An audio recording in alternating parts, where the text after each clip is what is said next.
दोस्तों आप सब लोगों को पता ही होगा कि हाल ही में अर्जेंटीना के डिफेंस मिनिस्टर जॉर्ज एनरिके टायना के द्वारा भारत का एक दौरा किया गया। इस दौरे के दरमियान बताया जा रहा है कि भारत और अर्जेंटीना के बीच में कई सारे डिफेंस डीलों को लेकर जहां पे चर्चा हुआ तो वहीं पे रिपोर्ट के मुताबिक दौरे का असल मकसद तेजस एयरक्राफ्टों को लेकर ही चर्चा था। रिपोर्ट में दावा ये भी किया जा रहा है कि टायना के भारत दौरे के दरमियान भारत और अर्जेंटीना के बीच में तेजस एयरक्राफ्टों के डील को लेकर बातचीत हुआ है, पर रिपोर्ट में ये भी दावा किया जा रहा है कि ये डील इतना आसान नहीं है। डील के सामने कई सारे बाधाएं हैं, खास करके एयरक्राफ्टों में इस्तेमाल होने वाले यूनाइटेड किंगडम के पार्ट्स। और दोस्तों बताया ये भी जा रहा है कि अर्जेंटीना के पायलटों के तरफ से तेजस एयरक्राफ्टों को फ्लाई भी किया गया है, लेकिन जॉर्ज एनरिके टायना चाहते हैं कि इन एयरक्राफ्टों से ब्रिटिश पार्टों को रिप्लेस कर दिया जाए। मतलब दोस्तों अगर तेजस एयरक्राफ्टों में इन बदलाव को नहीं किया जाता है तो शायद भारत और अर्जेंटीना के बीच में तेजस एयरक्राफ्टों की डील ना हो। दोस्तों तेजस एयरक्राफ्टों को अगर देखा जाए तो ये भारत के द्वारा स्वदेशी तरीके से बनाया हुआ सिंगल इंजन के एक light weight multi role fighter aircraft है। और दोस्तों तेजस एयरक्राफ्ट असल में लाइट वेट कैटेगरी के दुनिया के सबसे बेहतरीन एयरक्राफ्ट है और इन्हीं कारणों की वजह से इन एयरक्राफ्टों को लेकर कई सारे देशों के द्वारा जहां पे इंटरेस्ट दिखाया जा रहा है तो वहीं पे अर्जेंटीना भी इन एयरक्राफ्टों को खरीदने को लेकर इंटरेस्टेड है। हालांकि दोस्तों अर्जेंटीना के मामले में यूके के पार्ट्स एक बहुत बड़ा चैलेंज है और रिपोर्ट के मुताबिक बताया जा रहा है कि तेजस एयरक्राफ्टों में इस्तेमाल होने वाले 16 यूनाइटेड किंगडम के ओरिजिन वाले जो पार्ट है उसे लेकर अर्जेंटीना को परेशानी है और अर्जेंटीना के तरफ से बताया जा रहा है कि इन पार्टों को बदलने पर ही अर्जेंटीना भारत से तेजस एयरक्राफ्टों को खरीद सकता है।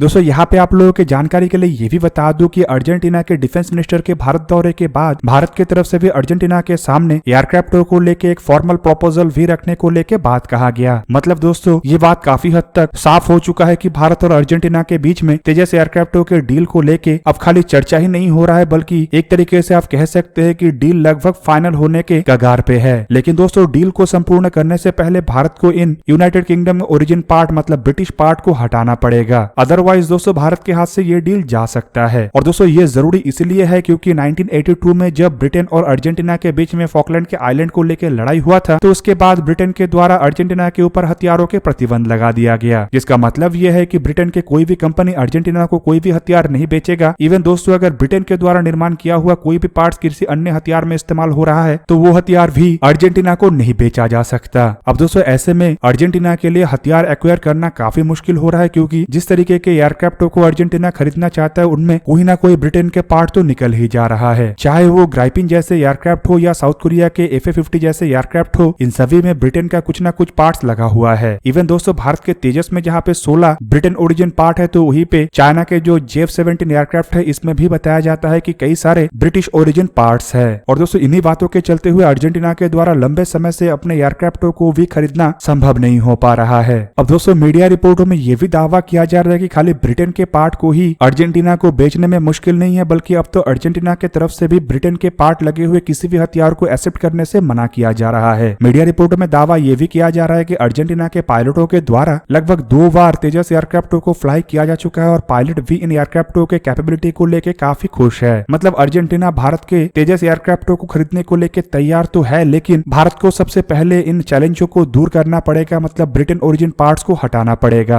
अब दोस्तों यहाँ पे भारत के अगर तेजस एयरक्राफ्टों को देखा जाए तो इनमें जो महत्वपूर्ण ब्रिटिश ओरिजिन पार्ट्स का इस्तेमाल किया जा रहा है उनमें इजेक्शन सीट से शुरू करके in flight refuelling probe, quartz nose cone, Dunlop के टायर और कुछ लाइन रिप्लेसमेंट यूनिट है। और इस तरीके के पार्ट्स को या फिर कहे तो इस तरीके के जो इक्विपमेंट है इसे हिंदुस्तान एरोनॉटिक्स लिमिटेड के द्वारा तेजस एयरक्राफ्टों के लिए बदलना थोड़ा चैलेंजिंग तो है। और दोस्तों ये चैलेंजिंग नहीं होता अगर अर्जेंटीना के द्वारा बड़े मात्रा में एयरक्राफ्टों को खरीदने को लेकर इरादा बनाया जाता। रिपोर्ट के मुताबिक अर्जेंटीना केवल मात्र 15 एयरक्राफ्टों को ही खरीदना चाहता है और दोस्तों 15 एयरक्राफ्टों के लिए ejection seat, in flight refuelling system, nose cone जैसे पार्ट्स को बदलना खर्चेलू हो सकता है। हालांकि दोस्तों जो टायर्स है या फिर कुछ लाइन रिप्लेसमेंट यूनिट है इन्हें बदलना इतना बड़ा मुश्किल नहीं है और छोटे ऑर्डर्स के लिए इसे बदलना संभव भी होगा। पर इजेक्शन सीट या नोज कोन या फिर कहे तो इन फ्लाइट जो रिफ्यूलिंग सिस्टम होता है यह एयरक्राफ्टों के महत्वपूर्ण और काफी बड़ा पार्ट होता है और इसे बदलने के लिए एयरक्राफ्टों के डिजाइन में भी फेरबदल करना पड़ता है। अब दोस्तों अर्जेंटीना की तरफ से अगर बड़ा ऑर्डर दिया जाता तो हिंदुस्तान एरोनॉटिक्स लिमिटेड के लिए इस तरीके के पार्ट्स को बदलना ज्यादा कोई चैलेंजिंग नहीं होता। लेकिन दोस्तों ये भी नहीं कहा जा सकता है कि अर्जेंटीना इन 15 एयरक्राफ्टों के बाद फिर भारत से ऐसे एयरक्राफ्ट परचेस करेगा भी या नहीं करेगा, क्योंकि दोस्तों अर्जेंटीना की जरूरत भी बड़ा एयरक्राफ्ट या ज्यादा एयरक्राफ्टों का नहीं है और इसका जानकारी कुछ दिन पहले ही अर्जेंटीना के एक वरिष्ठ अधिकारी की तरफ से दिया गया था और उनका कहना था कि अर्जेंटीना को तो फिलहाल फिलहाल ऐसे एयरक्राफ्टों को भी नहीं खरीदना चाहिए क्योंकि ये अर्जेंटीना के रिक्वायरमेंट में नहीं है। दोस्तों रिपोर्ट में दावा किया जा रहा है कि अगर अर्जेंटीना की तरफ से बड़े ऑर्डर को लेकर भारत को भरोसे में लाया जाता है तो हिंदुस्तान एरोनॉटिक्स लिमिटेड ये जो पार्ट्स है इसे बदलने के लिए शायद तैयार हो जाए। इवन दोस्तों रिपोर्टों में यह भी दावा किया जा रहा है कि भारत भी अर्जेंटीना के साथ एक बड़े ऑर्डर को लेकर बातचीत कर रहा है और अर्जेंटीना को एक बड़े ऑर्डर को लेकर मना रहा है। और दोस्तों ये बातचीत सफल होने के बाद ही माना जा रहा है कि अर्जेंटीना और भारत के बीच में डिफेंस डील होगा या नहीं होगा, इसका एग्जैक्ट रिपोर्ट आ सकेगा। मतलब दोस्तों फिलहाल एक तरफ जहां पे अर्जेंटीना के लिए ब्रिटेन के कंपोनेंट चैलेंजिंग बना हुआ है तो वहीं पे छोटा ऑर्डर भारत के लिए भी चैलेंजिंग बना हुआ है। दूसरी तरफ दोस्तों बताया यह भी जा रहा है कि भारत के द्वारा अर्जेंटीना के सामने एक फॉर्मल प्रपोजल रखने को लेकर भी बातों को कहा गया। मतलब दोस्तों जो इनफॉर्मली अब तक बातचीत हो रहा है उसे फॉर्मल तरीके से आगे बढ़ाने को लेकर भारत अर्जेंटीना को कह रहा है ताकि भारत भी ऑफिशियली सब कुछ काम को अंजाम दे सके। रिपोर्ट के मुताबिक पिछले महीने अर्जेंटीना में भारत के एम्बेसडर मतलब दिनेश भाटिया और हिंदुस्तान एरोनॉटिक्स लिमिटेड के एक डेलीगेशन जॉर्ज एंड्रिके टायना और ब्रिगेडियर जनरल जेवियर आइजैक के साथ मुलाकात किए थे। और बताया जा रहा है कि इस दरमियान भारत के द्वारा अर्जेंटीना के सामने जहां पे तेजस एयरक्राफ्टों की खासियतों को रखा गया तो वहीं पे साथ ही साथ भारत के कुछ अन्य हथियारों को भी अर्जेंटीना के अधिकारियों के सामने ऑफर के तहत रखा गया था। अब दोस्तों बताया जा रहा है कि अर्जेंटीना करीबन 15 से 16 एयरक्राफ्टों को तो इनिशियली खरीदना चाहता है जबकि बाद में एडिशनल और 30 ऐसे एयरक्राफ्टों को खरीदा जा सकता है। पर दोस्तों ये 30 एयरक्राफ्ट है ये अभी तक कंफर्म नहीं है और दोस्तों अगर ये एक बार कंफर्म हो जाता है तो भारत के लिए डील और आसान हो जाएगा।